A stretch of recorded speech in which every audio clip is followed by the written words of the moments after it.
नमस्कार दोस्तों, 27 जुलाई 2020 के एडिटोरियल डिस्कशन में मैं आपका स्वागत करता हूं। आज के एडिटोरियल डिस्कशन में तीन एडिटोरियल्स केवल एक टॉपिक से रिलेट करते हैं। कौन कौन से तीन एडिटोरियल्स है? पहला है the chilling effect of criminal contempt, दूसरा a motorcycle and the art of code management, and तीसरा स्कैंडलाइजिंग एक्ट कंटेम्प्ट। हुआ क्या दोस्तों, रिसेंटली जो प्रशांत भूषण जी हैं, प्रशांत भूषण जी आपके सुप्रीम कोर्ट के लॉयर हैं, एक बड़े फेमस पब्लिक एक्टिविस्ट भी हैं, जो अन्ना हजारे जी का करप्शन मूवमेंट हुआ था उसमें बहुत बढ़ चढ़ के सपोर्ट किया था प्रशांत भूषण जी ने। तो यहाँ पे देखिए, प्रशांत भूषण जी ने दो ट्वीट्स लिखे। एक ट्वीट में आपको यहाँ पे नजर आ रहा है, हमारे जो चीफ जस्टिस हैं बोबड़े साहब, वो एक बाइक पे बैठे हुए हैं।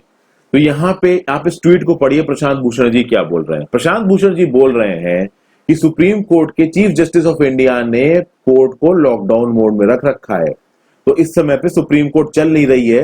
लोगों के पास कोई तरीका नहीं है कि वो अपने फंडामेंटल राइट्स के वॉल्यूशन को रोक सकें, जस्टिस को एक्सेस कर सकें।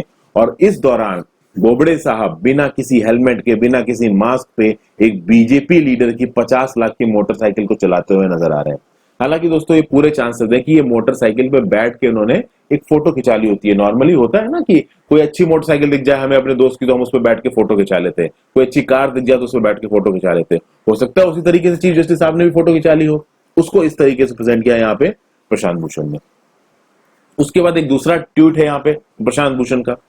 प्रशांत भूषण ये बोल रहे हैं जैसे कि इमरजेंसी लगी थी 1975 में, तो उस तरीके की इमरजेंसी से कंपेयर करते हुए बोल रहे हैं कि आखिरी के 6 सालों में, और आखिरी के 6 सालों से आप समझ रहे हो ना कि क्या बात हो रही है। आखिरी के 6 सालों से 2014 में बीजेपी जीत के आई थी और 2020 अभी चल रहा है। तो ये बेसिकली बीजेपी की नियम कानून की बात कर रहे हैं। हालांकि सीधे सीधे नाम नहीं लिया, पर मतलब वही है कि आखिरी के 6 सालों में डेमोक्रेसी को जिस तरीके से डिस्ट्रॉय किया गया है इंडिया में बिना किसी फॉर्मल इमरजेंसी के, इसमें मदद किसने की है? सुप्रीम कोर्ट ने की है। और खासकर सुप्रीम कोर्ट के आखिरी जो 4 चीफ जस्टिस रहे हैं उन्होंने मदद की। तो सुप्रीम कोर्ट के आखिरी 4 चीफ जस्टिस ने डेमोक्रेसी का गला घोटने में बिना किसी फॉर्मल इमरजेंसी मदद की है लास्ट 6 सालों में। तो जब ये दो ट्वीट आए, ऑटोमेटिकली सुप्रीम कोर्ट ने स्यू मोटो नोटिस लिया और क्रिमिनल कंटेम्प्ट का केस फाइल किया है प्रशांत भूषण जी के अगेंस्ट। Criminal contempt. अब देखिए, कंटेम्प्ट ऑफ कोर्ट के बारे में दोस्तों आपको पता है कंटेम्प्ट ऑफ कोर्ट होता क्या। यहाँ पे एक्चुअली में कंटेम्प्ट ऑफ कोर्ट की ही बात होगी। मैं आपको बहुत एक जर्नलिस्टिक आइडिया दे रहा हूं कंटेम्प्ट ऑफ कोर्ट का। सुप्रीम कोर्ट और हाई कोर्ट अपनी रूलिंग्स देते हैं। उन रूलिंग्स को एग्जीक्यूट करने से अगर कोई पार्टी रोकती है, अगर कोई पार्टी, कोई थर्ड पार्टी, मैं यहाँ पे बात कर रहा हूं सुप्रीम कोर्ट के अलावा, सुप्रीम कोर्ट के अलावा कोई पर्सन, सुप्रीम कोर्ट और हाई कोर्ट के अलावा कोई पर्सन जुडिशरी को मैलाइन करने की कोशिश करता है, जुडिशरी को उल्टी सीधी बातें बोलता है, एक हेल्दी क्रिटिसिज्म तो चलिए जुडिशरी का किया जा सकता है, बट अगर आप जो जजेस को मैलाइन कर रहे हो, कोर्ट की फंक्शनिंग को रोक रहे हो, तो आपके अगेंस्ट में कंटेम्प्ट ऑफ कोर्ट की प्रोसीडिंग्स को चलाया जा सकता है। और ये कंटेम्प्ट ऑफ कोर्ट भी दो तरीके का होता है, एक सिविल होता है, एक क्रिमिनल होता है। यहां पे जो प्रशांत भूषण जी के अगेंस्ट में कंटेम्प्ट लाया गया है, ये क्रिमिनल कंटेम्प्ट ऑफ कोर्ट है। मतलब यहां पे प्रशांत भूषण जी ने जो भी स्टेटमेंट्स किए हैं सीजीआई के अगेंस्ट और जजेस के अगेंस्ट, ये क्रिमिनल है नेचर में। क्योंकि ऑब्वियस ही बात है, यहां प्रशांत भूषण जी साफ साफ इल्जाम लगा रहे हैं जजेस पे।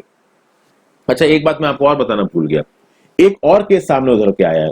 2009 में प्रशांत भूषण जी ने एक स्टेटमेंट दिया और यह बोला कि 2009 तक 16 चीफ जस्टिस हो चुके थे इंडिया में, तो जितने भी 16 चीफ जस्टिस आए हैं इंडिया में, इसके आधे करप्ट हैं। ये बोला सीधे सीधे प्रशांत। मतलब आप सोचिए, चीफ जस्टिस ऑफ इंडिया, जो कि हमारे देश के संविधान को बचाने की रिस्पॉन्सिबिलिटी जिसके ऊपर होती है, उसको अगर आप करप्ट बोल दो, उसको अगर आप घूसखोर बोल दो, तो यह कितनी बड़ी बात है। तो इन 3 चीजों को लेके प्रशांत भूषण जी को सुप्रीम कोर्ट ने कंटेम्प्ट ऑफ कोर्ट का नोटिस जारी किया गया है, खासकर क्रिमिनल कंटेम्प्ट ऑफ कोर्ट का नोटिस जारी किया गया।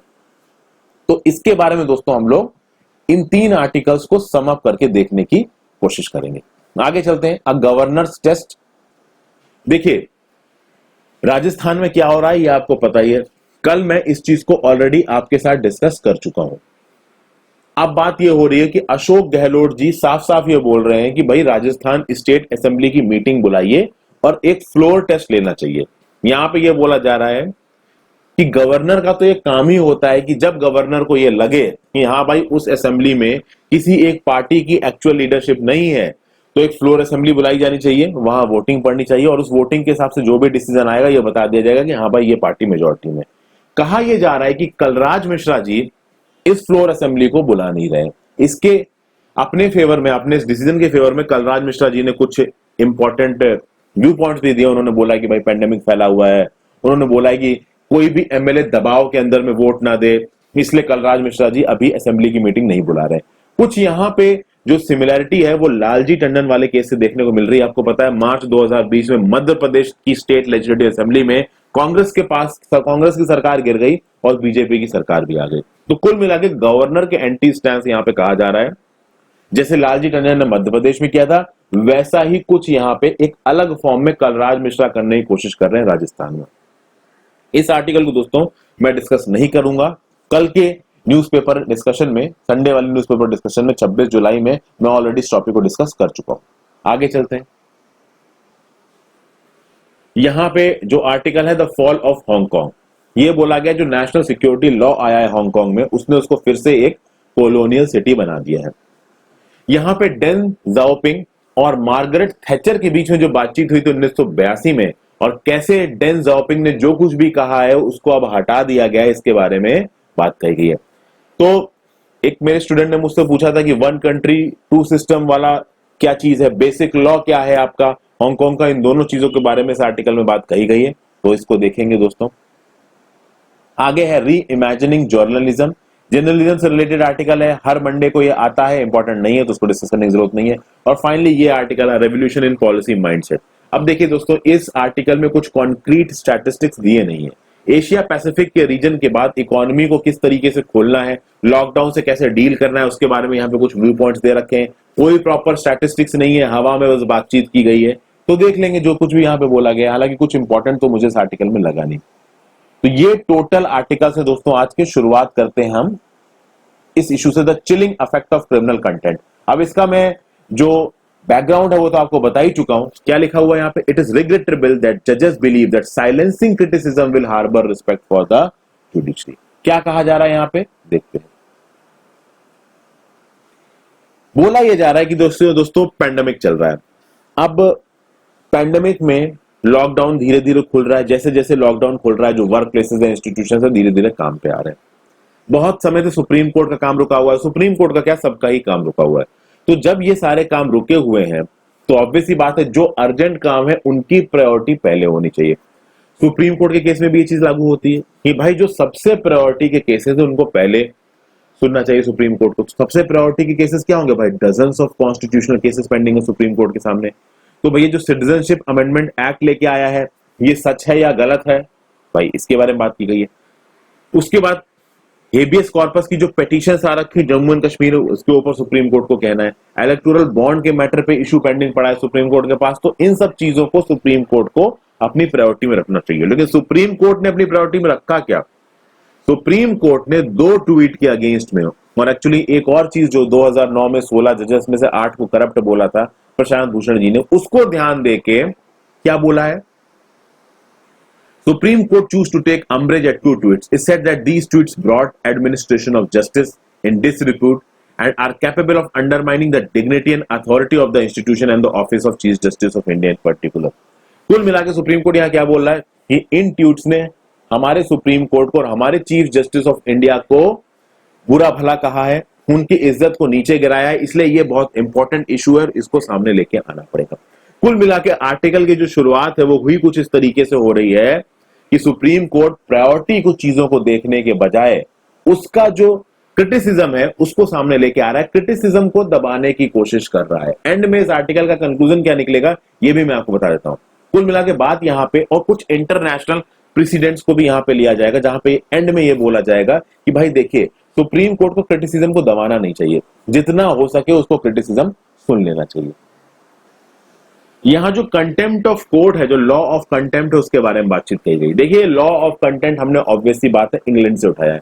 हमारे कॉन्स्टिट्यूशन का मेजर हिस्सा हम इंग्लैंड से लेके आए हैं, तो लीगल हिस्सा भी हम इंग्लैंड से लेके आए।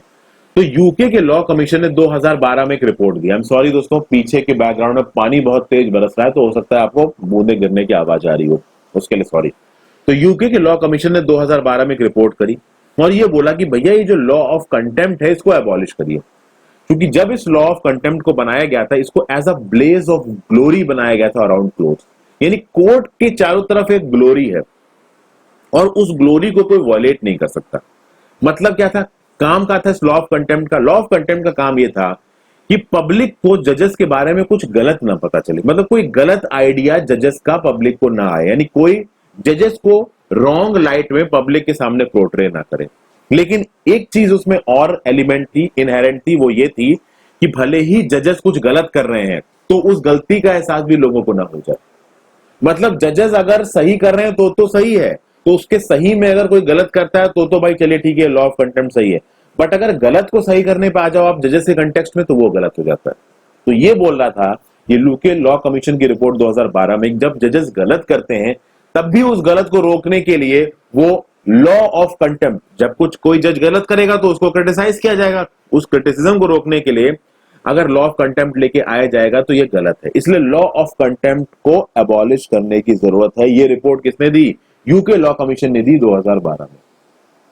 इंडिया में देखा जाए दोस्तों, जो क्रिमिनल कंटेम्प्ट की जो डेफिनेशन है वो बहुत एक्सट्रीमली वाइड है। फर्स्ट ऑफ ऑल देखिए, इंडिया में क्या लॉ ऑफ कंटेम्प्ट की जरूरत है? मैं बोलूंगा दोस्तों, लॉ ऑफ कंटेम्प्ट की जरूरत है। इंडिया में बहुत डिसेंटिंग वॉइसेस होती हैं। सुप्रीम कोर्ट अगर कोई सही चीज करने की कोशिश करेगी तो हो सकता है उसमें भी लोग रोड़ा पैदा करने लगे, जो गवर्नमेंट है वो रोड़ा पैदा करने लगे। Supreme court is defender and guarantor of the constitution, तो ऑब्वियस ही बात है कि सुप्रीम कोर्ट के पास ये लॉ ऑफ कंटेम्प्ट होना चाहिए। लेकिन जो क्रिमिनल कंटेम्प्ट है सुप्रीम कोर्ट का, वो बहुत बड़ा है और उसको बहुत आसानी से इन्वोक किया जा सकता है। उसके बाद हमारे कोर्ट के पास स्यू मोटो पावर्स है। स्यू मोटो पावर्स का मतलब समझ रहे हैं कि कोई केस लेके सुप्रीम कोर्ट के सामने आए ये जरूरी नहीं है।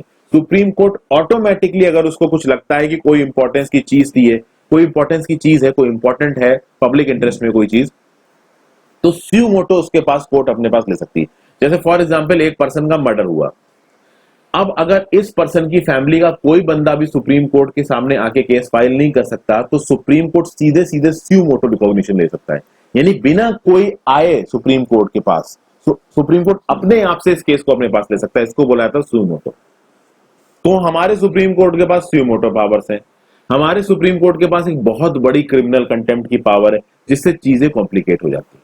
और जब चीजें कॉम्प्लिकेट हो जाएंगी तो मतलब कुल मिला के कहा यह जा रहा है कि आप सुप्रीम कोर्ट को एक लिमिट से ज्यादा ताकतवर कर रहे हो, वो है भी दोस्तों।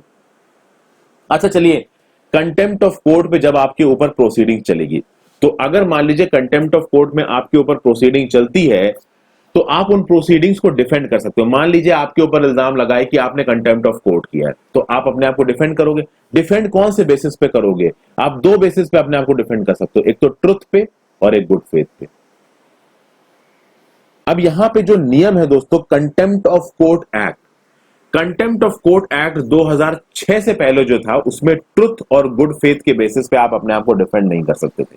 लेकिन 2006 में जो कंटेम्प्ट ऑफ कोर्ट एक्ट आया, उसमें ट्रुथ और गुड फेथ को इंक्लूड किया गया। यानी कि अगर आपके ऊपर इल्जाम लगा है कि आपने कंटेम्प्ट ऑफ कोर्ट किया है, तो आप ट्रुथ के बेसिस पे, गुड फेथ के बेसिस पे अपने आप को डिफेंड कर सकते हो। लेकिन भले ही ट्रुथ और गुड फेथ के बेसिस पे आप अपने आप को डिफेंड कर सकते हो, दिल्ली हाई कोर्ट ने मिड डे स्कीम के कुछ एम्प्लॉयज को कंटेम्प्ट ऑफ कोर्ट में चार्ज किया था। इन्होंने क्या बोला था कि जो retired chief justice of India, इनको अनफेवरेबल लाइट में दिखाया था।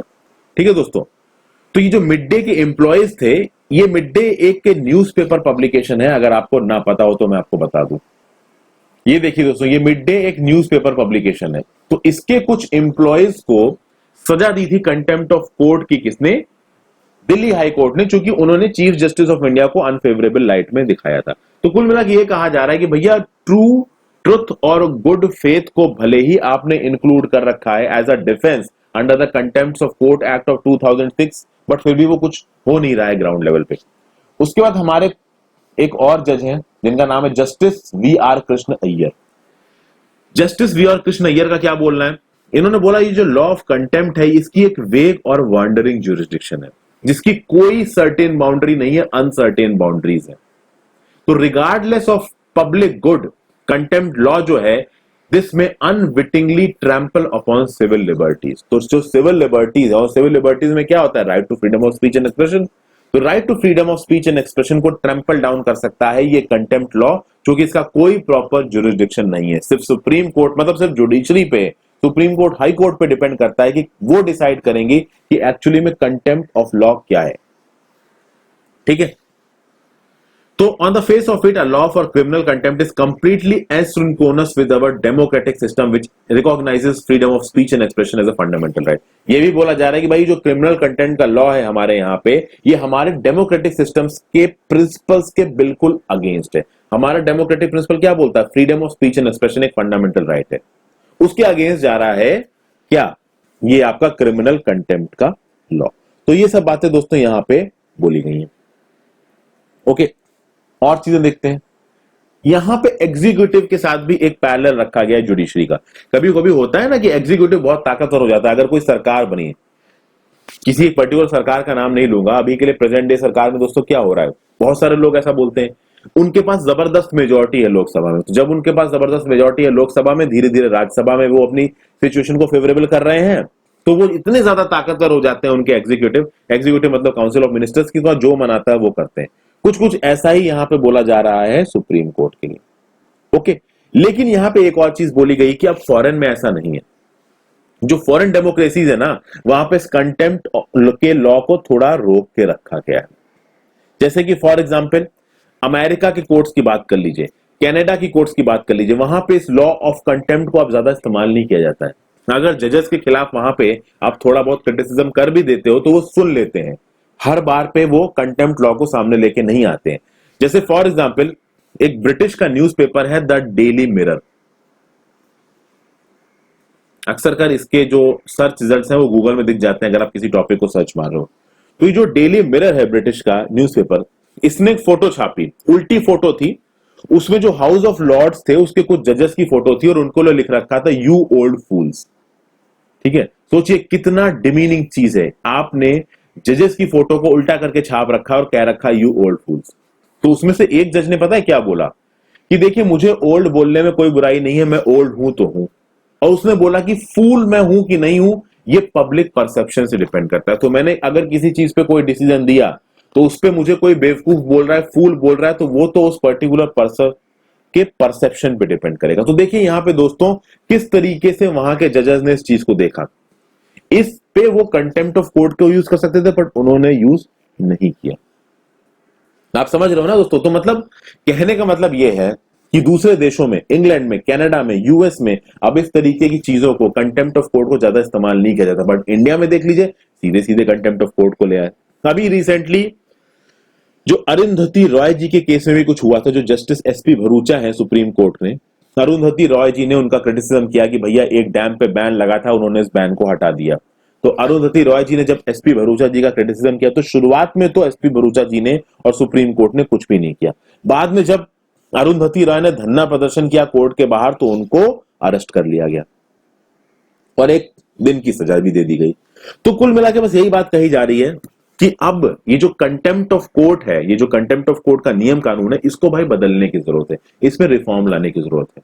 आप अनलिमिटेड तरीके से किसी को भी ये छूट नहीं दे सकते हैं कि वो कंटेम्प्ट कर दे। यहां पे सुप्रीम कोर्ट को क्रिटिसाइज किया जा रहा है। अच्छा, एक और बात यहां पे निकल के आ रही है दोस्तों, जो सेकंड वाला आर्टिकल है इसमें लिखी हुई है। इस वाले आर्टिकल में लिखा हुआ है, क्या लिखा हुआ है दोस्तों? लिखा यह हुआ है कि देखिए अब प्रशांत भूषण जी ने ये जो ट्वीट लेके आए हैं वो ना माफी मांगने वाले हैं ना पीछे हटने वाले, उनके पास्ट रिकॉर्ड को देखा जाए। अभी जो कंटेम्प्ट ऑफ कोर्ट का नोटिस आया है उसमें जो जजेस बैठे हैं उसमें मिस्टर मिश्रा भी हैं, जस्टिस अरुण मिश्रा भी हैं। अब जस्टिस अरुण मिश्रा और मिस्टर प्रशांत भूषण के बीच की जो लड़ाई है वो काफी पुरानी है, ऐसा इस आर्टिकल में बोला गया है। ये बोला गया है कि 2019 में एक कंटेम्प्ट केस चला था जहां पे बात हुई थी कि सीबीआई के डायरेक्टर का अपॉइंटमेंट किस तरीके से किया जाएगा। उसमें एक तरफ जस्टिस अरुण मिश्रा थे, दूसरी तरफ आपके प्रशांत भूषण साहब थे। उसके बाद 2018 में एक प्रेस कॉन्फ्रेंस हुई थी जिसमें जो 4 सीनियर मोस्ट जजेस थे सुप्रीम कोर्ट के, उन्होंने ये बोला कि भाई सेंसिटिव केसेस को जस्टिस अरुण मिश्रा को नहीं दिया जाना चाहिए। तो जस्टिस अरुण मिश्रा का अभी जो रिसेंट की ट्वीट्स आई है मिस्टर प्रशांत भूषण की, उसमें इन्वॉल्व होके उन ट्वीट्स को अपोज करना सही नहीं है। तो कुल मिला के ये बोला जा रहा है कि अगर प्रशांत भूषण साहब ने जुडिशरी में करप्शन के इशू को उठाया है तो उस इशू को अगर होलिस्टिक तरीके से देखते हैं जजेस, तो फर्स्ट ऑफ ऑल एक बड़ी कॉन्स्टिट्यूशन की बेंच बनाई जानी चाहिए। अभी के लिए जो जजेस इस चीज को देख रहे हैं वो इनफ नहीं है। 3 जजेस की बेंच बनाई गई सुप्रीम कोर्ट की, उसको हेड कौन कर रहा है? जस्टिस अरुण मिश्रा। जस्टिस अरुण मिश्रा को तो 2018 में बोला जा रहा था कि इनको सेंसिटिव केसेस नहीं दिए जाने चाहिए। तो कुल मिला के ऑथर ये बोल रहा है इस आर्टिकल का कि भैया फर्स्ट ऑफ ऑल एक बड़ी कॉन्स्टिट्यूशन बेंच बनाइए और प्रॉपर तरीके से जुडिशरी के खिलाफ इन करप्शन के केसेस की जो बात उठाई गई है उनको आप स्टडी करिए, उनको आप एनालाइज करिए। इस 3 जज की जो बेंच है उसका सिर्फ ये काम नहीं होना चाहिए कि प्रशांत भूषण जी को सजा देनी है। अगर कोई इशू उठाया गया है तो आप अपने सामने अपने आप को क्लीन करिए। अगर आपके जजेस के अगेंस्ट में कोई इल्जाम उठाया गया है तो उस इल्जाम पे आप एक प्रॉपर रिस्पॉन्स दीजिए। प्लस दोस्तों यहां पे बार का रोल भी बहुत इंपॉर्टेंट हो जाता है। बार एसोसिएशन पता है ना, बार एसोसिएशन मतलब सुप्रीम कोर्ट के जितने भी लॉयर्स हैं उनका एसोसिएशन। अब ऑब्वियस सी बात है जो आपके प्रशांत भूषण जी हैं वो उस बार के मेंबर है। और देखिए बार बहुत ताकतवर होता है, भले ही सुप्रीम कोर्ट के जजेस ताकतवर है बट सुप्रीम कोर्ट के जजेस की ताकत के अगेंस्ट में ये बार एक बहुत इफेक्टिव चेक की तरह काम करता है। तो यहां पे बार किस तरीके से इंटरफेयर करेगा, ये जो लॉयर्स का एसोसिएशन है ये किस तरीके से इंटरफेयर करेगा, ये भी एक बहुत इंपॉर्टेंट पॉइंट बनता है। तो इस आर्टिकल को श्रीराम पंचू जी ने लिखा था। कौन से आर्टिकल की बात कर रहा हूं मैं? इस आर्टिकल की बात कर रहा हूं, अ motorcycle and the art of court management. जो पहला आर्टिकल है the chilling effect of criminal content, इसको लिखा था आपका जस्टिस एपी शाह जी ने, जो कि रिटायर्ड चीफ जस्टिस रह चुके हैं दिल्ली और मद्रास हाई कोर्ट के, और ये फॉर्मर चेयरपर्सन भी है लॉ कमीशन ऑफ इंडिया के। तो बड़ी इंपॉर्टेंट बातें दोस्तों यहाँ पे कही गई हैं। आई होप आपको काम भर की चीजें जानने को मिल गई होंगी। उसके बाद हम आते हैं द फॉल ऑफ हांगकांग पे। The national security law has turned Hong Kong into a colonial city against while Beijing calling the shots. यहां पे दोस्तों हांगकांग का मैप वैसे तो मैं आपको दिखा चुका हूं, फिर से देख लेते हैं। यहां पे आपको पूरा वर्ल्ड मैप नजर आ रहा है, इंडिया। ओके, इंडिया का मैप यहां पे गलत दिखा रखा है।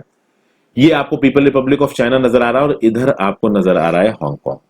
अगर हांगकांग को आप थोड़ा सा जूम इन करके देखें तो यहां पे नजर आएगा, यहां पे जेंगजेन प्रोविंस है आपकी चाइना की। इधर ये जो पूरा पीले रंग का इलाका दिख रहा है, येलो रंग का, ये आपका हांगकांग है, जिसमें लांटाऊ आइलैंड भी है, हांगकांग आइलैंड भी है। इधर कोलून भी है आपका, कोलून प्रोविंस, पहले कोलून पेनिनसुला हुआ करता था। तो ये सब पार्ट है आपके हांगकांग के। यहां पे शुरुआत किस तरीके से की जा रही है इसको देखते हैं। 1982 की बात है दोस्तों। ये क्या बोला जा रहा है कि 2 लोग बैठ के हांगकांग के फेट के बारे में बातचीत कर रहे थे। एक तो थे डेन जाओपिंग जो कि आपके चाइना के हेड थे, और दूसरी थी आपकी मार्गरेट थैचर जो कि ब्रिटेन की प्राइम मिनिस्टर थी फ्रॉम 1979 टू 1990। 1982 की बात है, दोनों लोग बैठ के बातचीत कर रहे थे। हुआ यह था दोस्तों कि लंदन की 99 साल की जो लीज थी हांगकांग आइलैंड के ऊपर और कोलून पेनिनसुला के एक पार्ट के ऊपर, वो 99 साल की जो लीज थी वो 1997 में खत्म होने वाली थी। तो यहां पे बातचीत ये चल रही है कि 1997 में जो हांगकांग आइलैंड का जो कंट्रोल है वो चाइना के पास चला जाएगा। बातचीत कब हो रही? 1982 में। अब मार्गरेट थैचर जी डेन जियोपांग से ये पूछ रही है कि भाई अगर हम आपको हांगकांग दे देते हैं तो हांगकांग का एडमिनिस्ट्रेशन आप कैसे करोगे? तो जवाब में देखिए डेन जियोपांग क्या बोल रहे हैं। Horses will still run, stocks will still sizzle, dancers will still dance. मतलब कि डेन जियोपांग ये बोल रहे हैं कि जो चाइनीज मेनलैंड है वहां पे जैसे एडमिनिस्ट्रेशन होता है उससे अलग एडमिनिस्ट्रेशन होगा हांगकांग में। ये डेन जियोपांग बोल रहे हैं। 1997 में चाइना के पास ये कंट्रोल आना था। ये जो लाइन थी हॉर्सेस, स्टॉक्स और डांसर्स की, ये एक्चुअली में थैचर को कन्विंस करने के लिए थी कि देखिए भले ही पीपल रिपब्लिक ऑफ चाइना का मेंबर होगा हांगकांग, बट हांगकांग को कुछ ऐसी सुविधाएं मिलेंगी, कुछ ऐसे कंसेशंस मिलेंगे जो मेनलैंड चाइना के लोगों को नहीं मिलते हैं। अब अगर आप देखोगे डेन जियोपांग 1 जुलाई 1997 में डेन जियोपांग की मृत्यु हो गई। तो हांगकांग जब आपका चाइना में मिला वो डेन जियोपांग देख नहीं पाए। लेकिन दोस्तों उनके समय पे बहुत सारी चीजें हुई। वो कौन कौन सी चीजें हुई उनको जानना जरूरी है। 1984 में डेन जियोपांग की लीडरशिप में आया साइनो ब्रिटिश जॉइंट डिक्लेरेशन। इस साइनो ब्रिटिश जॉइंट डिक्लेरेशन ने क्या बोला? 1 कंट्री 2 सिस्टम स्ट्रक्चर। ये बोला कि भाई जैसे ही 1997 में ये जो हांगकांग है ये हमारे पास आएगा इंग्लैंड से, यहां पे 1 कंट्री 2 सिस्टम स्ट्रक्चर को हम लोग चालू करेंगे। कितने साल के लिए? 50 साल के लिए। तो 1997 से लेके 50 साल कितना होगा? 2047 तक चलेगा आपका 1 कंट्री 2 सिस्टम, जिसमें हांगकांग को एक हाई डिग्री ऑफ ऑटोनॉमी दी जाएगी और इसलिए इसको क्या बोला जाएगा? Special administrative region of China. Okay, तो जैसा उनका वे ऑफ लाइफ चल रहा है हांगकांग के लोगों का, वैसा ही वे ऑफ लाइफ चलेगा। बीजिंग बस उसके फॉरेन पॉलिसी को देखेगा, उसकी डिप्लोमेसी को देखेगा, उसको डिफेंस को देखेगा। तो 1984 में ही वन कंट्री टू सिस्टम्स की बात हो गई थी, जो कि 1997 में अप्लाई होना था 50 साल के लिए। जैसे भी हांगकांग के लोग पहले रह रहे थे वैसे ही रहेंगे। ऑब्वियस सी बात है, मेनलैंड चाइना में लोगों की जो पर्सनल लिबर्टीज है, सिविल लिबर्टीज, उनको काफी दबाया जाता है। हांगकांग के लोगों की जो पर्सनल लिबर्टीज है, सिविल लिबर्टीज, उनको इज्जत दी जाएगी। ये बोला गया इस वन कंट्री टू सिस्टम में। 1990 में एक बेसिक लॉ आया। ये बेसिक लॉ एक्चुअली इस वन कंट्री टू सिस्टम को कॉम्प्लीमेंट कर रहा था। इस बेसिक लॉ ने क्या बोला कि भैया हांगकांग के लोगों को एक अट्रैक्टिव विजन ऑफ लाइफ देंगे फ्रॉम 1997 टू 2047। देखिए दोस्तों, चाइना को भी तो ये दिखाना था ना हांगकांग के लोगों को कि भाई हम आपको एक अच्छी जिंदगी देंगे। अब चाइना जैसी कॉलोनियलिस्ट जो पावर है, जो एक्सपेंशनिस्ट पावर है, वो पहले मीठी मीठी छुरी देके, मीठी मीठी बातें करके चीजों को अपने पास करती है, और उसके बाद जब वो चीज उसकी हो जाती है, उसके बाद वो उसके साथ कुछ भी करे, अपनी बात पर से पीछे चले जाओ। था ना, जब अंग्रेज हमारे इंडिया पे राज कर रहे थे तो वो पहले ट्रीटी करते थे। ट्रीटी में वो बहुत सारी अच्छी अच्छी बातें बोल देते थे, फिर क्या वो ट्रीटी के प्रोविजंस को मानते थे? नहीं मानते थे। वही यहां पे चाइना कर रहा था। चाइना ने बोला one country two system, China ने बोला 1990 का बेसिक लॉ, बट आज की डेट में आप देख रहे हो चाइना कुछ नहीं मान रहा है।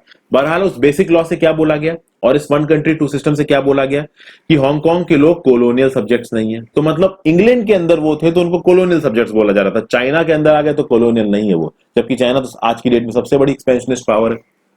फिर ये बोला गया कि उनके पास स्टेटस को रहेगा, मतलब कि स्टेटस को, जैसे उनके यहाँ पे रूलिंग चल रही है, जैसे उनके यहाँ पे एडमिनिस्ट्रेशन चल रहा है, वैसे ही एडमिनिस्ट्रेशन चलता रहेगा।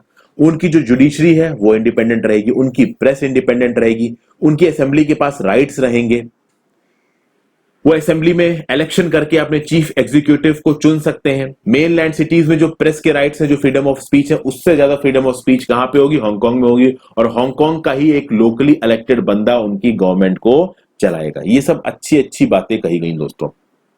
अब 1984 में ये जो साइनो ब्रिटिश डिक्लेरेशन था और 1990 का जो बेसिक लॉ था, इसका जो सबसे बड़ी चीज क्या थी, इसमें जो सबसे बड़ा सवाल था कि भाई चाइना क्या अपनी बातों को मानेगा? मेन चीज ये है, चाइना क्या अपनी बातों को मानेगा? 1984 में तो लग रहा था कि चाइना अपनी बातों को मानेगा। 1990 में सिचुएशन थोड़ी अलग थी। 1990 में जब बेसिक लॉ पास हुआ, इस 1990 से एक साल पहले क्या हुआ था? Tiananmen square protest. और तियानमेन स्क्वायर प्रोटेस्ट में हजारों लोगों को गोली मार दी चाइना की फोर्सेस ने। वो लोग डेमोक्रेसी के लिए लड़ रहे थे, ठीक है। तो उस समय पे दुनिया भर में आवाज उठी कि भैया एक तरफ तो डेंग जियोपांग अपने ही कंट्री के अंदर लोगों को मार रहा है, मैसेकर कर रहा है, और बाहर वो कह रहा है कि वो हांगकांग के लोगों को राइट्स देगा। लेकिन फिर भी जो मार्गरेट थैचर थी, उन्होंने बीजिंग के अंदर डेंग जियोपांग के अंदर अपना फेथ दिखाया, और ये जो 4 जून को मैसेकर हुआ था 1989 में, उसको इग्नोर कर दिया गया।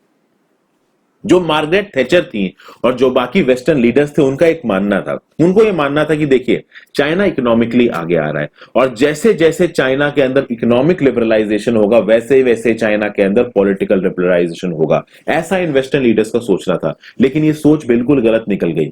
चाइना के अंदर इकोनॉमिक लिबरलाइजेशन तो हुआ, बट पॉलिटिकल लिबरलाइजेशन नहीं हुआ। अभी के जो लीडर है उनके जी जिनपिंग, उन्होंने पावर को पूरी तरीके से अपने हाथ में कंसोलिडेट करके रखा है, सब कुछ, पूरी ताकत उनके हाथ में है। जबकि लिबरलाइजेशन का मतलब तो ये होता है ना कि ताकत बहुत सारे लोगों में बांटो आप, लेकिन उन्होंने ताकत को कंसोलिडेट कर रखा है, कंसंट्रेट कर रखा है। तो वो जो लॉजिक था उस समय के वेस्टर्न लीडर्स का कि हाँ भाई इकोनॉमिक लिबरलाइजेशन के साथ साथ चाइना में पॉलिटिकल लिबरलाइजेशन भी आ जाएगा, ये लॉजिक सही नहीं था। उसके बाद दोस्तों 1997 में हांगकांग को one country two system basic law, एक हाई डिग्री ऑफ ऑटोनॉमी देने की बात की जा रही थी। इस बात की क्या गारंटी थी कि चाइना के लीडर अपनी बात पे टिके रहेंगे? तो मार्गरेट थैचर और देश के और दुनिया के बाकी लीडर्स ने सोचा कि देखिए चाइना के जो लीडर्स है ना, ये दुनिया भर में अपनी वर्ड पे टिके रहेंगे। अपने वर्ड पे टिके रहने के लिए पूरे दुनिया भर के लीडर्स के साथ अपने रिलेशनशिप्स को अच्छे रखने के लिए चाइना के लीडर्स कभी भी अपनी कही हुई बात के अगेंस्ट नहीं जाएंगे। ये सब कुछ उल्टा पड़ गया दोस्तों, आज की डेट में आपको पता चल रहा है। जब 1997 में ये हैंडओवर हुआ, वन कंट्री टू सिस्टम्स चालू हो गया, उस समय पे जो हांगकांग की जुडिशरी है ना, शुरुआत में दोस्तों वो इंडिपेंडेंट की तरह काम करी थी। शुरुआत में देखिए इंटरफेरेंस चाइना की तरफ से नहीं आई। इनफैक्ट मैं बोलूंगा पिछले कुछ सालों तक इंटरफेरेंस चाइना की तरफ से नहीं आई। जो वहां के न्यूज़पेपर्स थे वो प्रॉपर तरीके से काम कर रहे थे। चाइना के अंदर न्यूज़पेपर्स बहुत ज्यादा रेगुलेटेड है। हांगकांग के न्यूज़पेपर्स ऑलमोस्ट इंडिपेंडेंट तरीके से काम कर रहे थे। जुडिशरी ऑलमोस्ट इंडिपेंडेंट तरीके से काम कर रही थी। डेमोक्रेसी थोड़ी कम थी क्योंकि वोट डालने के अधिकार बहुत कम लोगों को थे। एक और खास बात है हांगकांग में दोस्तों, जो कि मेनलैंड चाइना में एज्यूम नहीं की जा सकती, इमेजिन भी नहीं की जा सकती। जून 4 1989 को तियानमेन स्क्वायर प्रोटेस्ट हुए थे, जिसमें हजारों लोगों को मार दिया चाइनीज फोर्सेस ने, अपने ही लोगों को मार दिया। तो उस जून 4 को जो भी प्रोटेस्ट हुई थी, जून 4 को जो मैसेकर हुआ था, उस मैसेकर के खिलाफ हमेशा एक मार्च निकाली जाती थी हांगकांग में, और इस मार्च को निकालने के लिए जो लोकल गवर्नमेंट थी वो परमिशन देती थी। मतलब हांगकांग में हर साल 4 जून को एक मार्च निकलती थी, और वो मार्च उन विक्टिम्स को याद करती थी जिनको मारा गया था 4 जून के तियानमेन स्क्वायर मैसेकर में। अभी के लिए ये जो आपका नेशनल सिक्योरिटी लॉ आया है, अब इसके बाद ऐसी कोई मार्च होगी हर साल, इस बात पे बहुत डाउट है। इस बार ये मार्च स्थगित कर दी गई है। 4 जून की मार्च स्थगित कर दी गई है। नेशनल सिक्योरिटी बिल में क्या क्या लिखा हुआ है, ये बात मुझे आपको बताने की जरूरत है नहीं, आप सबको पता है। पहले तो जो बीजिंग की गवर्नमेंट थी वो बार बार हांगकांग को बोल रही थी कि एक एंटी सेडिशन लेके आओ। हांगकांग की लोकल जो असेंबली है ना, उसको बोल रही थी एंटी सेडिशन लॉ लाओ, एंटी सेडिशन लॉ लाओ। Local government anti sedition law ला नहीं पाई, तो बीजिंग ही नेशनल सिक्योरिटी लॉ ले आई। अब इस नेशनल सिक्योरिटी लॉ में बहुत स्ट्रिक्ट प्रोविजंस है। अगर आपने उनकी ruling communist party of China के अगेंस्ट में कुछ भी बोला है, चाहे चाइना के अंदर, चाहे हांगकांग के अंदर, चाहे दुनिया के किसी भी भाग में, तो आपको अरेस्ट कर सकते हैं। तो आज की डेट में मैं मान लीजिए इस लॉ के अगेंस्ट में कुछ बोल रहा हूं, या आप कुछ बोल रहे हो, तो आप कभी हांगकांग या चाइना जाओगे, आपको अरेस्ट किया जा सकता है। तो इस तरीके के बड़े गंदे से प्रोविजंस ये लोग लेके आए थे। फिर डेन जियोपांग ने जो कुछ भी 1982 में बोला था, वो सब अब नहीं हो रहा है। वो सब पे बैक ट्रैक कर चुके हैं ये चाइनीज, ऐसा ये आर्टिकल बोल रहा है, और ये ऐसा सच भी है।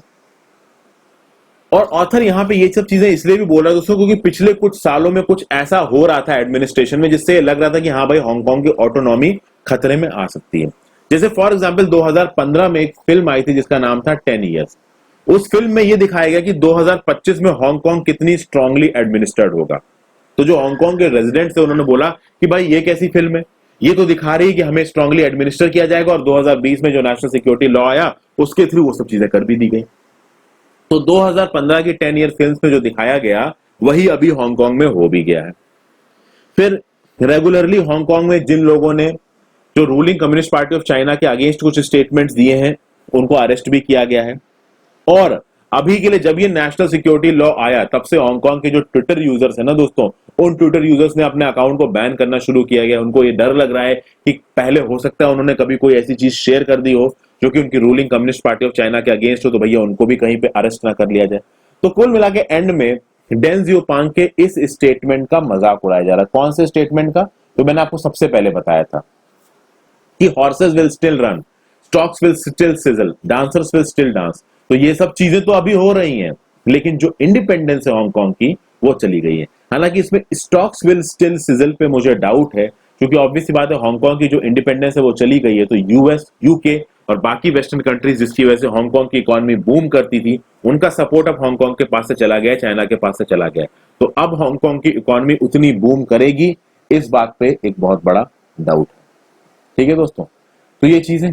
आगे आते हैं, our revolution in policy mindset with the pandemic derailing us, we need big initiatives to achieve sustainable development goal।